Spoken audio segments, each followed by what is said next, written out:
छात्रों, हम आपके लिए यूपी पीसीएस फ्री की प्रैक्टिस सेट लेकर आए हैं और ये 38वीं क्लास है प्रैक्टिस सेट की। देखो, पहला प्रश्न आपके सामने है। भारत के कला और पुरातात्विक इतिहास के संदर्भ में निम्नलिखित में से किस एक का सबसे पहले निर्माण किया गया था? ए, भुवनेश्वर स्थित लिंगराज मंदिर। बी, धौली स्थित शैलकृत हाथी। सी, महाबलीपुरम स्थित शैलकृत स्मारक। डी, उदयगिरी स्थित वराह मूर्ति। देखिए, भुवनेश्वर स्थित लिंगराज मंदिर का निर्माण 11वीं शताब्दी में 1025 से 1040 ईस्वी बयाती प्रथम के द्वारा करवाया गया था। धौली उड़ीसा स्थित शैलकृत हाथी का निर्माण मौर्य शासक अशोक के काल में 250 ईसा पूर्व के आसपास हुआ था। महाबलीपुरम स्थित शैलकृत स्मारकों का निर्माण 7वीं 8वीं शताब्दी में पल्लव शासन काल में हुआ था। उदयगिरी विदिशा मध्य प्रदेश स्थित 12 पवित्र प्रतिमा का निर्माण गुप्त काल में चंद्रगुप्त द्वितीय द्वारा करवाया गया था। तो भारत के कला प्राथमिक इतिहास के संदर्भ में निम्नलिखित में से किस एक का सबसे पहले निर्माण किया गया था? तो वो है धौली स्थित शैलकृत हाथी। विकल्प जो बी है हमारा बिल्कुल सही आंसर है। अगला प्रश्न देखिए। मध्यकालीन भारत के आर्थिक इतिहास के संदर्भ में शब्द दिखाई नहीं दे रहा है? अब दिखाई दे रहा है ना?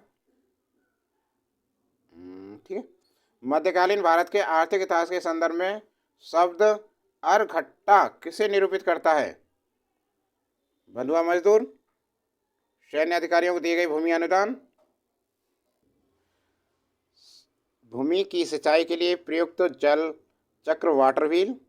डी, कृषि भूमि में बदली गई भूमि। क्या आंसर होगा इसका? देखिए, तो मध्यकालीन भारत के आर्थिक इतिहास के संदर्भ में शब्द अरघट्टा किसे निरूपित करता है? तो ये निरूपित करता है भूमि की सिंचाई के लिए प्रयुक्त जल चक्र वाटर व्हील।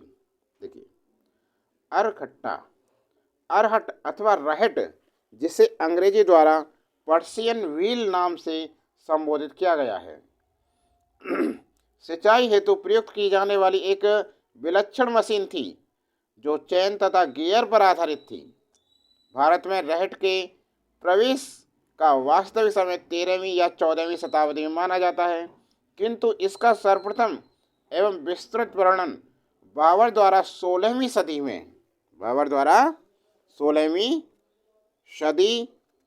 में किया है। ठीक है। प्रारंभ में लकड़ी की इस विलक्षण मशीन पर धनी किसानों का ही आधिपत्य बना रहा, किंतु 16वीं शताब्दी तक धीरे धीरे यह आम किसानों की पहुंच के भीतर हो गया। तो हमारा जो विकल्प सी है बिल्कुल करेक्ट आंसर है।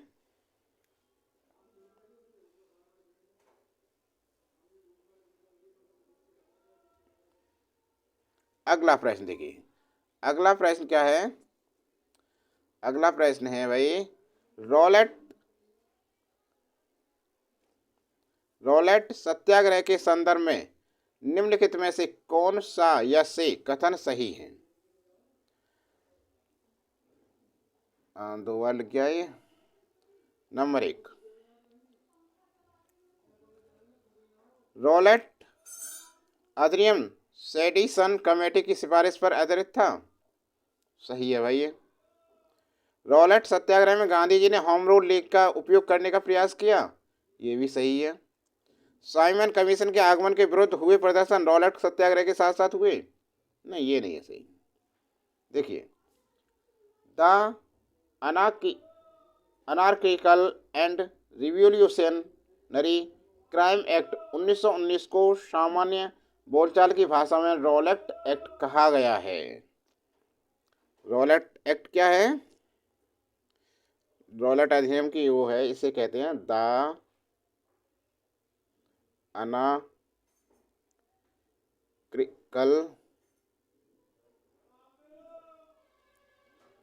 एंड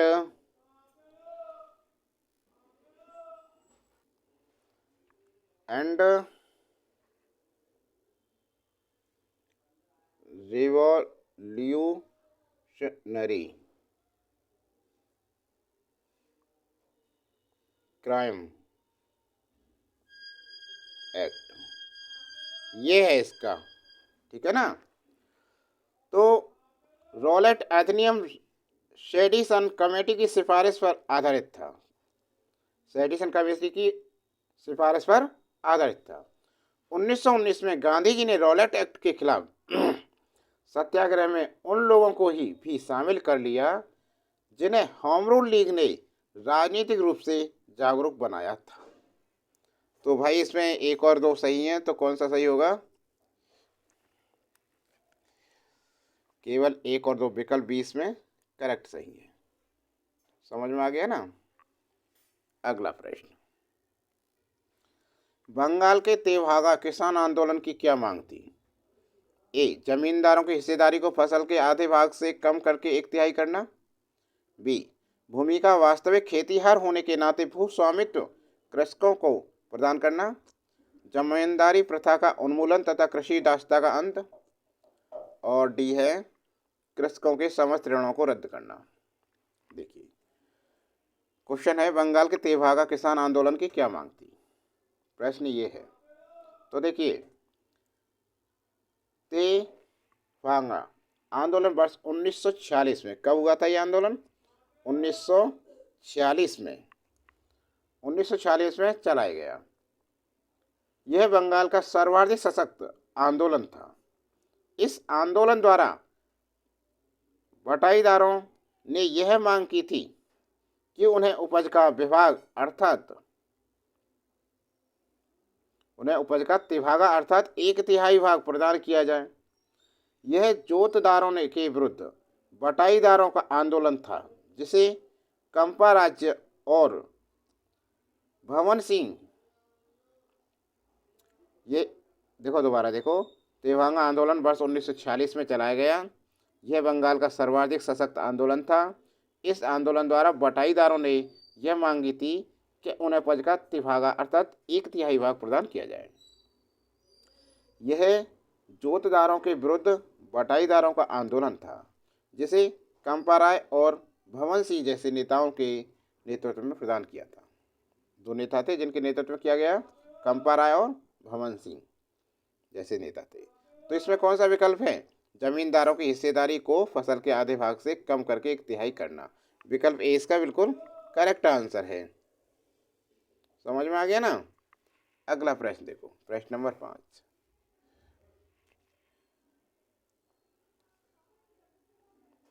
इसमें प्रश्न है 5वें में कि साइमन कमीशन के आने के विरुद्ध भारतीय जन आंदोलन क्यों हुआ? ए, भारतीय 1919 के अधिनियम की कार्यवाही पुनरीक्षण कमी नहीं चाहते थे। बी, साइमन कमीशन ने प्रांतों में द्विशासन की समाप्ति की प्रस्तुति की थी। सी, साइमन कमीशन में कोई भी भारतीय सदस्य नहीं था। डी, साइमन कमीशन ने देश के विभाजन का सुझाव दिया था। देखिए, साइमन की अध्यक्षता में गठित 7 सदस्य साइमन आयोग में सभी सदस्य अंग्रेज थे, इसलिए कांग्रेसियों ने इसे श्वेत कमीशन कहा। कांग्रेसियों ने क्या कहा? इसे श्वेत कमीशन कहा। 27 दिसंबर 1927 को मद्रास में हुए कांग्रेस के वार्षिक अधिवेशन, जिनकी अध्यक्षता M.A. अंसारी ने की थी, में साइमन कमीशन के पूर्ण बहिष्कार का निर्णय लिया गया था। तो इसमें क्या है? विकल्प सी सही है कि साइमन कमीशन में कोई भी भारतीय सदस्य नहीं था, इसलिए ज़्यादा विरोध हुआ इसका। विकल्प सी इसका बिल्कुल सही आंसर है। ठीक है। अगला प्रश्न है कि 2011 की जनगणना के अनुसार उत्तर प्रदेश का सर्वाधिक साक्षर जिला है गौतम बुद्ध नगर, गाजियाबाद, कानपुर नगर या लखनऊ। इन 4 में से बताना है। ठीक है। 2011 की जनगणना के अनुसार उत्तर प्रदेश का सर्वाधिक साक्षर जिला कौन सा? गौतम बुद्ध नगर। देखिए, इसमें गौतम बुद्ध नगर दे रखा है, इसकी साक्षरता दर है 80.12%, जबकि गाजियाबाद की कितनी है? गाजियाबाद की है 78.07%। कानपुर नगर की है 79.65%। लखनऊ की 77.29%। तो सर्वाधिक किसकी हुई देखो ध्यान से, किसकी है? गौतम बुद्ध नगर की। विकल्प ए इसका करेक्ट आंसर है। समझ में आ गया ना? तो छात्रों, ऐसी वीडियो देखने के लिए चैनल को सब्सक्राइब करें। इसका अगला पार्ट देखने के लिए जल्दी लेकर आने वाले हैं आपके लिए। वीडियो अच्छी लगी है तो लाइक कीजिए, ज़्यादा से ज़्यादा शेयर कीजिए।